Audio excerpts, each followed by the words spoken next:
What's up everyone, Sergeant Artery here, and today we're going to be reacting to the Battle of Ticinus, 218 BCE, Hannibal, Part 3, the Second Punic War. And right now I am extremely annoyed because of the fact that, just because of the stupid recording software, I was trying to record Napoleon's Marshals, Part 2, which is literally half an hour long, and it failed twice. I just wasted like an hour and a half of recording. And then I tried to record this episode, Hannibal Part 3, and it's just like stops midway through, and it's so dumb. I just hope it doesn't happen again. But anyways, yeah, just a quick announcement. First of all, I finally added a little watermark for my videos right on the bottom right of the screen where my mouse is. It's a little cat. A cat who likes to barge in on me whenever I make my videos. Look at him. Look at the camera, silly. Okay. Anyways. Also, one more thing. I'm going to be doing a live stream at the end of October / really early November. That will be about the 2020 presidential election prediction. Not the Senate, though, because I don't really understand the Senate as much. But all I know is that, like, everyone is saying that the Democrats are probably going to take over. But anyways, the Senate at least. But yeah, I'm going to be doing a live stream if I get at least 195 subscribers and y'all actually want it. By, the time I make the live stream. Make sure to subscribe so we can do the live stream. I'll be doing, some Q&As too, questions and answers. Answer y'all's questions about the channel, tell you about just some stuff about the channel.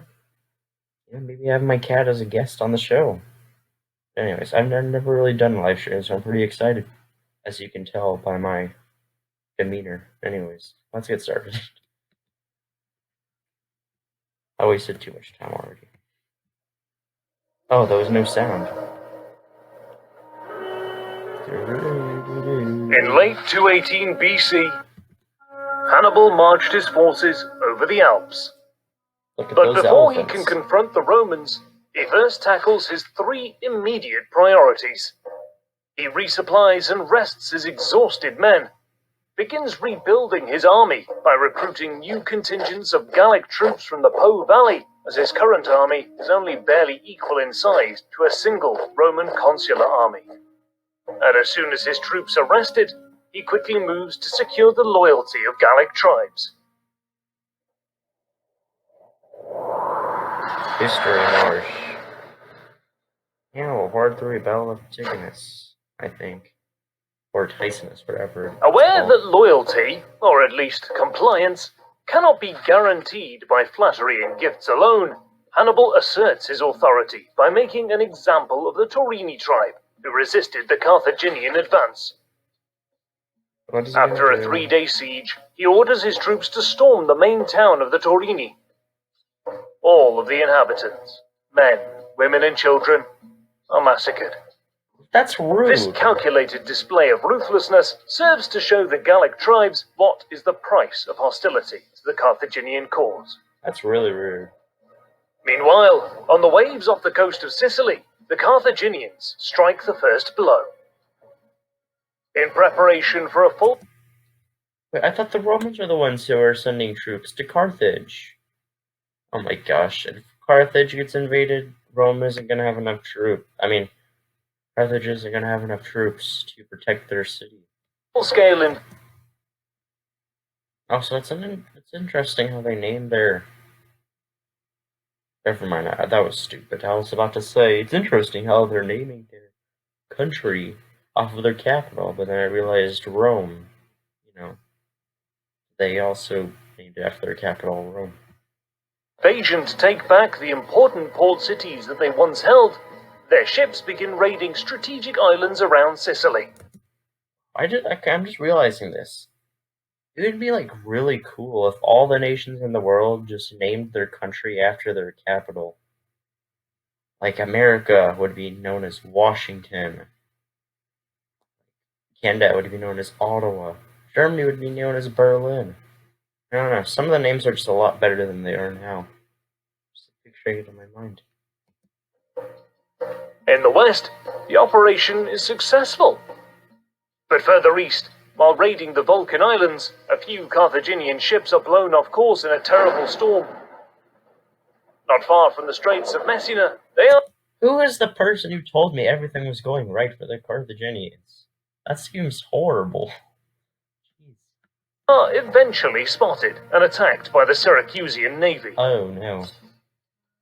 The Roman ally Also, I don't know if you can see this, but even my cat is interested. He's looking right at the screen. It's funny. captures 3 Carthaginian ships and their crews. It's like he's interested in it. Under torture, the seamen revealed details about the Carthaginian plan to attack Sicily. The Syracusan king informs his allies of this, and the Roman praetor in Sicily reacts promptly. The Romans learn that the Carthaginians have a larger fleet in the area, but that their ships are not packed with many soldiers. The Roman praetor decides to exploit this by packing each of his ships with twice as many legionnaires, effectively enabling each Roman ship crew to fight off 2 Carthaginian ships. Well, that means if one ship gets sunk, then twice the amount of supplies is gonna die. So, I guess it's a bit of a double-edged sword. Whoops. Outposts set up along the shore, the Roman ambush is set.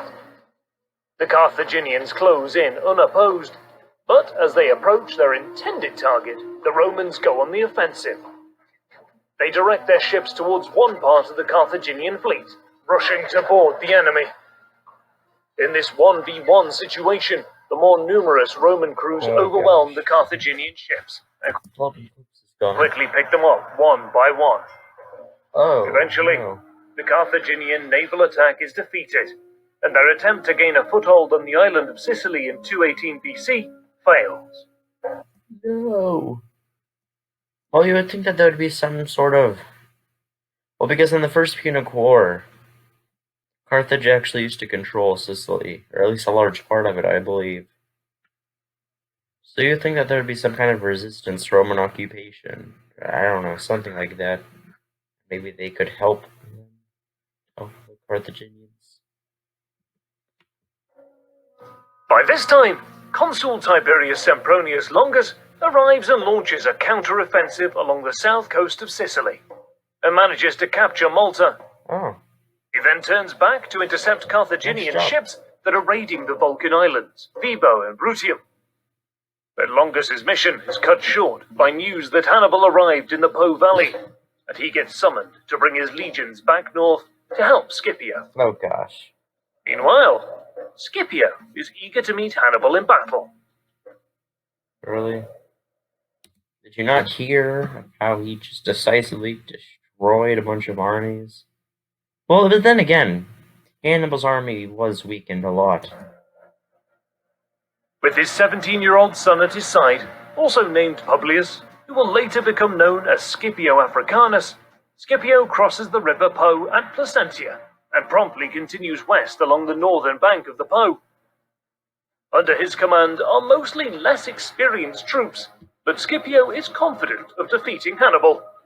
After all, in Scipio's view, he challenged Hannibal on the Rhone, and the Carthaginian general ran away. Hannibal, on the other hand, is quite surprised to learn that Scipio made it back to the Po Valley so quickly. He thinks that Scipio returned with his entire army, but he has no way of knowing that, in fact, Scipio's troops continued on to Iberia. Thinking that the Romans now have 2 whole armies in the Po Valley, the Carthaginian general fears that this force is now strong enough to deter Gallic tribes from joining him, and he wants a victory, fast. Hannibal knows that the Gallic tribes will not rally to his banner if he doesn't seem confident of defeating Rome. Not wasting any time, he marches his army downstream along the northern bank of the Po River to meet Scipio. Oh my god. Still unaware of each other's exact whereabouts, the two generals send scouting parties. Yeah. Just funny, they're just going to be walking past each other a bunch. Well ahead of their respective armies as they march towards each other. Each army's scouts soon report the enemy's presence, and both Hannibal and Scipio proceed with caution. The Romans build a pontoon bridge over the Tichinus River and set up camp on the western bank. Meanwhile, some 15 kilometers west, the Carthaginian column also stops and encamps for the night on the flat plain. A day later, both Hannibal and Scipio ride out in force to scout the area in person, each of them eager to gain a crucial early victory, which would inspire the rest of their troops and win the support of the Gallic tribes. Wow.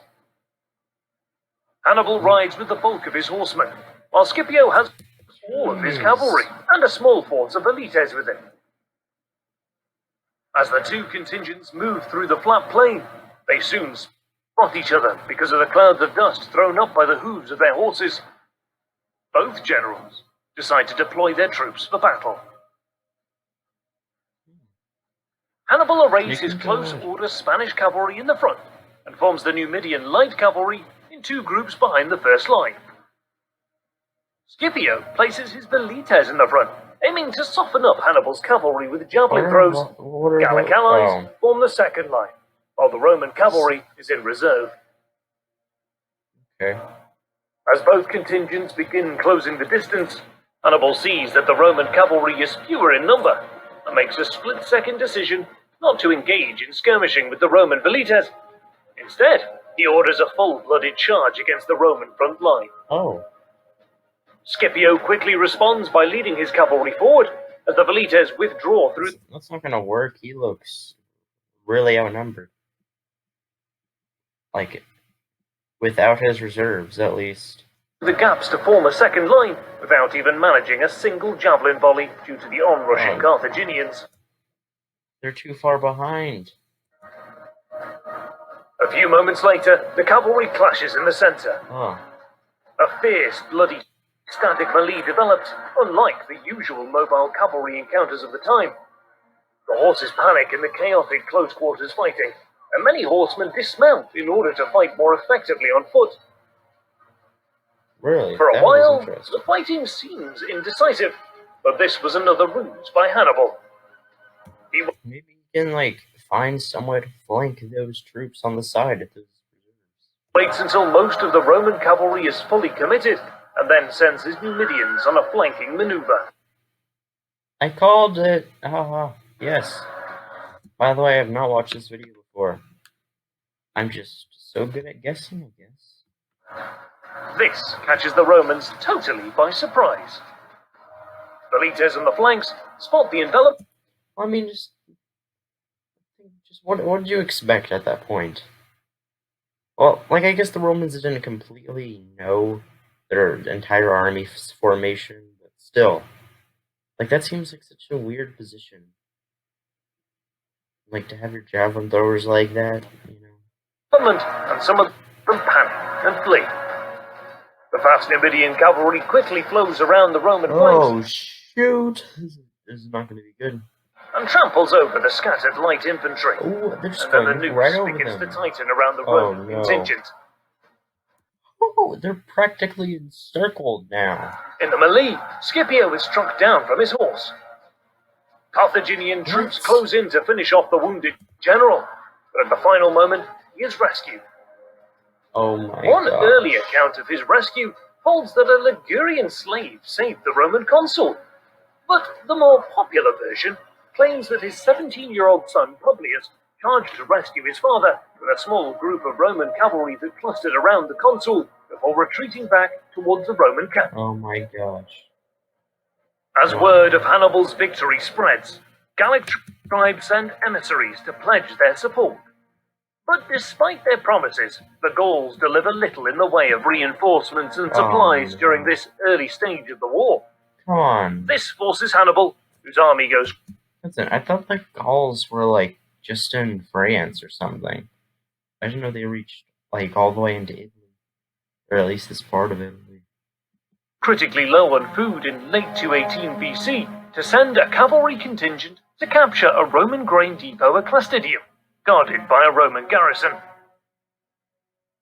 Luckily for Hannibal, the garrison commander is from Brundisium in southern Italy, and when confronted, he willingly surrenders the depot and, in return for 400 gold pieces, joins the Carthaginian ranks, together with the entire garrison. These troops become the first of the Italian allies to defect and join Hannibal. Okay, I sort of called it. I sort of guessed. You know, whenever I was talking about how maybe there would be some sort of resistance against Rome. Meanwhile, the Roman army retreats to Placentia, where they plan to wait for Sempronius. And by the way, whenever I recorded this video last time, like, I only got 2 minutes in. It's not like I watched the entire video. And his consular army.